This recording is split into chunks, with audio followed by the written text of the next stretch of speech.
Okay, everybody, we loved this room, White Knight, and I know that the room we created was really large, and I wanted to show how this could work in a much smaller space. So we were imagining that this room was in a little row house or maybe in an apartment in a big city, and very often those rooms are quite small. So this is just 10 feet by 12 feet with one little window, and then here's your doorway. And one of the things that I wanted to talk to you guys about is clearance and furniture placement and spacing, because this is going to really help you design your own houses. But when you look at your doorway, you always want to notice how much clearance the door takes, because this is going to be really important in this plan.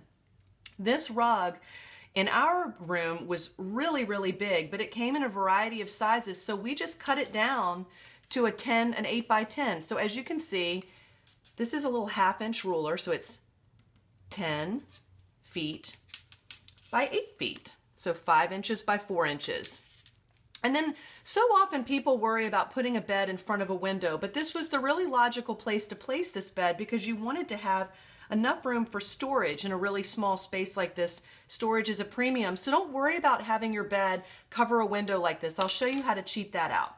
So, since we're talking about storage, I think in this space, putting the little dresser as the bedside table would be a much better option than using that cute table, just because now you have more storage in a room like this. And then where do we put the armoire?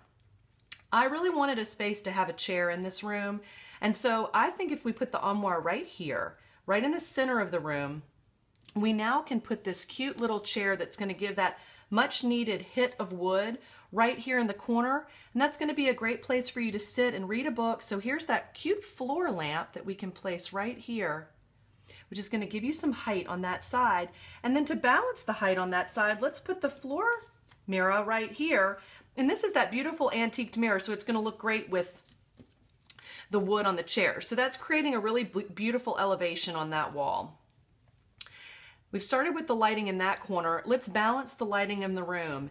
And now you can put the chandelier centered right in the room. And if you don't have super high ceilings, it's really no problem because the chandelier is really going to be hanging kind of right over the corner of the bed like that. So you don't need to worry about walking under it. And then we've got this great table lamp that can give us some task lighting by the bed. And now let's talk about what's happening with the windows and how they would shut.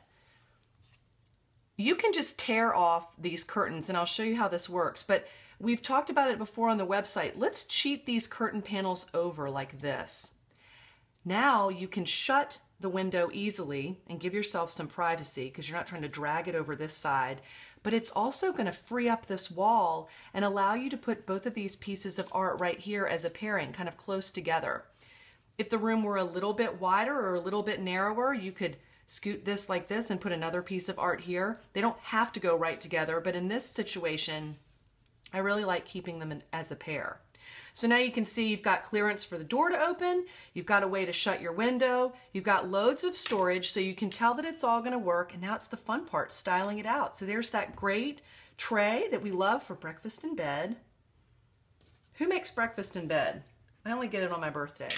And then we can put these cute little books on the bedside table, and you can have fun arranging the vases of flowers. But I thought this was a great way for me to show you guys how to start space planning in your own house. Take these little cutout paper dolls, cut them out yourselves with scissors, and just start playing and manipulating them in your own room. So I hope this helps, and have fun creating your White Knight bedroom.